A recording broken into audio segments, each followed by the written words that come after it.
What kind of God would kill a child? It's a question that lingers like smoke in a burning house, haunting, uncomfortable, and impossible to ignore. For centuries, believers have praised God as the source of love, mercy, and justice. But hidden within the sacred pages of the Bible lie verses that describe acts of divine wrath so fierce, they shake the very foundation of that belief. These are not parables. These are not metaphors. These are stories of children, helpless, innocent, caught in the storm of divine judgment. And whether you're a person of faith, doubt, or defiance, the truth demands confrontation.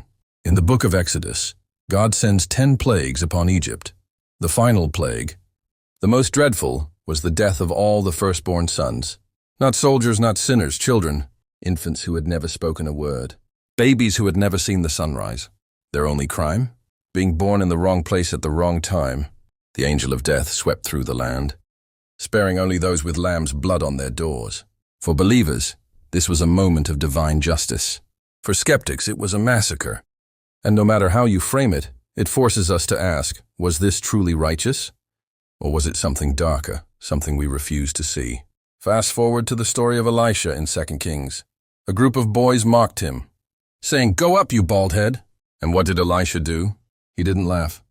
He didn't walk away. He cursed them in the name of the Lord, and then, from the forest, 2 bears appeared and tore 42 of those boys to pieces. 42 children, torn apart, because they mocked a prophet. If this had happened today, it wouldn't be seen as divine discipline.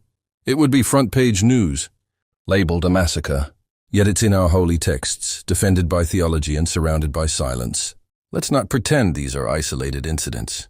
In Numbers, God commands the Israelites to slaughter the Midianites, men, women, and yes, children. Kill every male among the little ones, the command says. It is written in black and white, not interpreted, not paraphrased, commanded. And what are we to make of this? Are these children enemies of God? Or are they simply collateral in a war we still don't understand? To wrestle with these stories is to wrestle with the very idea of God. If he is omniscient, he saw the children's deaths before they happened. If he is omnipotent, he could have stopped them. If he is good, why didn't he? Theologians will argue context, culture, and covenant. But even context cannot soften the screams of a mother holding her lifeless child. Even covenant cannot erase the terror in a baby's eyes as judgment falls from the sky. Faith is not blind, it must wrestle with these shadows. And yet somehow these stories remain in our sacred canon. Why? Maybe because they reflect the raw, unfiltered tension of existence itself. Life and death, mercy and wrath, innocence and consequence. The Bible is not a fairy tale. It is not a bedtime story. It is a reflection of a brutal world and perhaps a brutal truth about divinity. A God that births galaxies may also allow storms to swallow cities. A God that heals may also strike. That duality is terrifying and real. So what do we do with it? Some turn away, calling it myth or madness. Others hold on tighter, seeking answers in mystery. And some find God not in the thunder, but in the silence after. In the pain that doesn't make sense. In the grief that won't go away. In the questions that never find resolution. Maybe the stories of divine violence aren't there to give us answers. Maybe they're there to break our hearts. To show us that even God's story is not free of horror. That even the sacred bleeds. But if this is who God is, or who God was, can he still be trusted? Or do we cling to a vision of God that we created in our own image? One that is always kind, always soft, always safe? The Bible tells a different story. A dangerous God. A wild God. A God whose love is not always gentle. And that's terrifying, because we want a God who comforts, not one who kills. And yet, maybe we've misunderstood the point. Maybe the horror is the lesson. Maybe the death of the innocent isn't a contradiction of God's character, but a reflection of our own broken world. The Bible doesn't hide from these realities. It exposes them, forces us to confront them. And maybe that confrontation is the beginning of something deeper, something more honest, a faith that isn't about pretending everything makes sense, but about surviving the storm with our eyes open. When we look at these stories, not as theologians, but as humans, we feel the weight, the moral dissonance, the ache. We imagine the mothers screaming in Egypt, the boys running from bears, the Midianite children waiting for death. And we ask again and again, why? And sometimes there is no answer. Or worse, there is an answer we don't want to hear. That God is not here to make us feel safe. That the world we live in is not clean. that even holiness carries scars, and maybe that's the real miracle. Not that God saves us from every pain, but that He walks with us through it.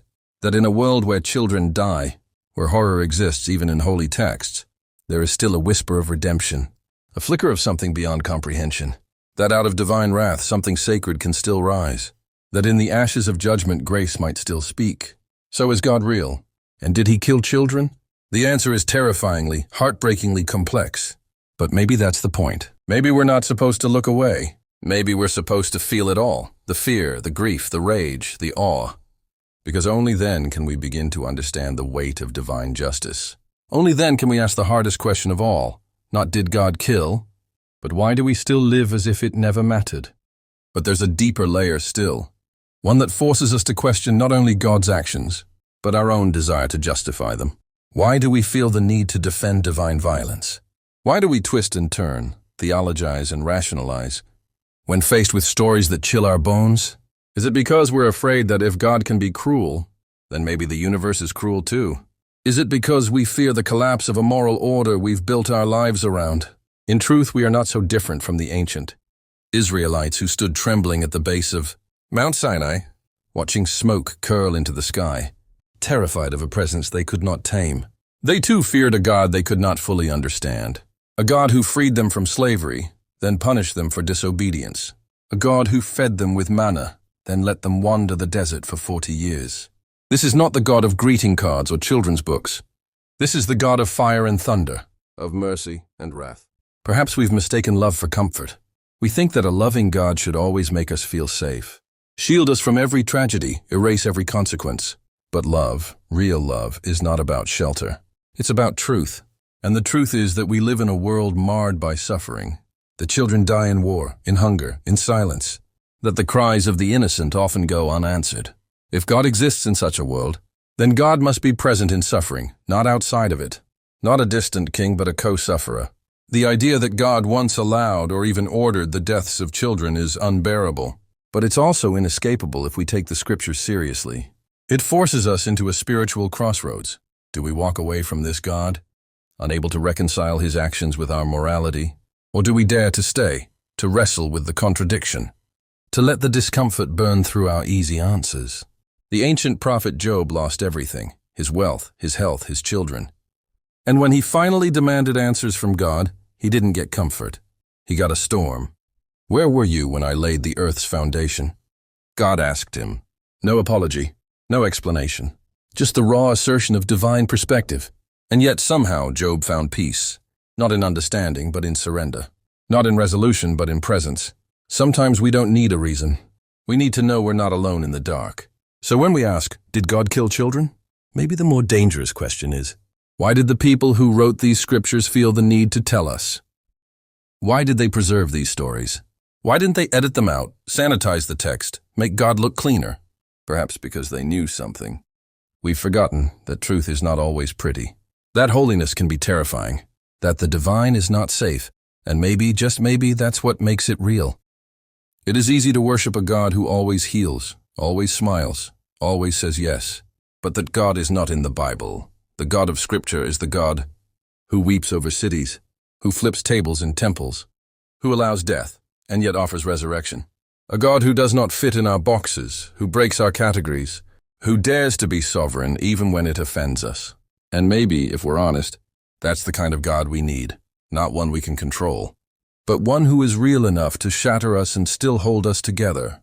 Because here's the mystery. The same God who permitted the death of Egypt's firstborn is also the God who became flesh, who entered history as a vulnerable infant, who allowed himself to be killed.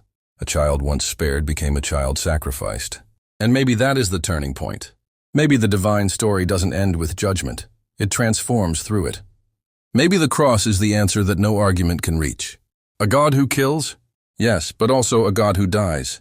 We are left with a choice, not to ignore the horror, not to rewrite the past, but to face it, to hold it in trembling hands and say, even here I will seek you. Because if God can still be found in these difficult stories, in the blood-soaked pages, in the unanswered questions, then maybe He can still be found in our world too. In our grief, in our confusion, in the questions that refuse to be silenced. So the question remains, is God real? And if he is, can we trust him, knowing what we now know? The answer isn't simple. It never was. But maybe, through the terror and the tenderness, through the judgment and the mercy, we begin to see something deeper than certainty, something that looks like truth. Not the kind that fits neatly into sermons, but the kind that lives in the ashes, the kind that hurts, the kind that heals,